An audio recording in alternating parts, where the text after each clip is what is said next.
The fog came out of nowhere, thick and sudden, swallowing the narrow forest road. Alex slowed the car to a crawl, squinting through the windshield as the headlights barely cut through the murk. Beside him, Mia tapped at her phone, holding it up like it might magically catch a signal. "Nothing," she said, exasperated. "Why is it always no signal when you need it most?" "Relax," Alex said, though his grip on the wheel tightened. "There's gotta be a town or something nearby, we'll be fine." It wasn't until they saw the sign that they realized how deep they'd gone into nowhere. The peeling wood read, "Welcome to Mystic Valley, population 427. "Population 427? Mia frowned. "Small town vibes already." "At least it's a town," Alex muttered, pulling onto the cobblestone street. The place looked like it had been frozen in time. Victorian-style buildings lined the streets, their windows glowing faintly with warm light. Gas lamps flickered along the sidewalks, casting long shadows that danced in the fog. A few people were out, but they moved slowly, almost robotically. "I don't like this," Mia said, leaning closer to the window. "Why is it so quiet?" "Small town," Alex said again, but he sounded less convinced this time. They pulled into what looked like the town square, parking in front of a little shop. Alex stepped out and approached a woman carrying a basket. "Excuse me," he said, "is there a place to stay around here?" The woman stopped but didn't look at him right away. When she did, her face was pale, her eyes flat and empty. "The Hollow Hearth Inn?" she said in a monotone voice, coming down the street. "You're just in time for the celebration."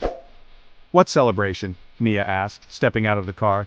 The woman didn't respond. She just turned and walked away, disappearing into the fog. "Okay, that was weird," Mia said, crossing her arms. "Let's find the inn," Alex said, glancing around. "We don't have much of a choice." The Hollow Hearth Inn was exactly where the woman had said it would be. It was a tall, weathered building with a faded sign hanging over the door. Inside, it smelled like old wood and faintly of lavender. A woman stood at the counter, her hands folded neatly in front of her. "You'll be staying the night?" she asked with a tight smile. Yeah," Alex said. "We just need a room." "Of course," the woman said, handing over a key. "You'll join us for the celebration, won't you?" "What is this celebration exactly?" Mia asked, narrowing her eyes. "The New Year's Eve festival," the woman said, her smile never faltering. "It's tradition. Everyone gathers in the square at midnight." Alex and Mia exchanged a look. "We'll see," Alex said, taking the key. Upstairs the room was small but clean. Mia sat on the edge of the bed, pulling her coat tighter around her. "This place is creepy as hell," she said. "It's just old," Alex said, though he didn't sound convinced. He walked to the window and peeked out. The fog had grown thicker, curling around the lampposts like something alive. They decided to explore before the so-called celebration. The streets were emptier now, the townsfolk seeming to vanish into the mist. As they turned a corner, something caught Mia's eye. "Look," she said, pointing to a mural painted on the side of a building. The painting showed people gathered in the square, dancing around a massive clock tower. But their faces weren't right. They were stretched into wide, unnatural grins. Above them, a shadowy figure loomed, its long, spindly fingers wrapped around the clock's gears. Beneath the mural, words were scrawled in faded red paint. "Time demands its tithe." "What the hell does that mean?" Mia whispered, stepping closer. "I don't want to find out," Alex said, pulling her back. "Let's just go back to the inn and get out of here in the morning." But as they turned, they saw the townsfolk emerging from the fog. They moved slowly, their eyes glassy and their faces blank. The clock in the square began to chime, each toll echoing louder than it should have. "The hell is happening?" Alex muttered, grabbing Mia's arm.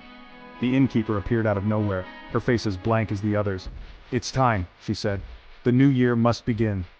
The crowd closed in, forcing Alex and Mia toward the square. Above the clock tower, the shadow from the mural began to take shape, its long fingers stretching toward the crowd. "The new year demands new lives," the mayor said, stepping forward.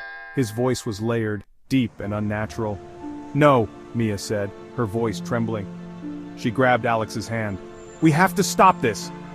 They ran for the clock tower, shoving their way through the crowd. Inside, the gears were massive, their motion powered by a dark, pulsing mass. It looked alive, its tendrils wrapped around every mechanism. "This is it," Alex said. "This is what's controlling everything." "How do we stop it?" Mia asked, panic rising in her voice. Alex spotted a lever on the side. "We break it," he said. Together, they heaved against the lever. The gears screeched, and the clock's hands froze. The dark mass let out a horrible wail, and outside, the shadow dissolved into the mist. The townsfolk froze in place, their faces twisting in silent agony before they crumbled into dust. The clock tower groaned as it began to collapse, and Alex and Mia ran, barely making it out before the entire town disappeared into the fog. When they looked back, there was nothing but forest. No buildings, no roads, just trees and silence. Days later, Alex searched online for any mention of Mystic Valley.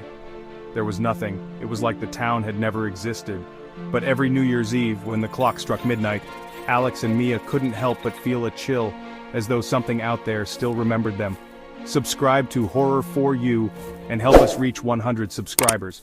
We are so close.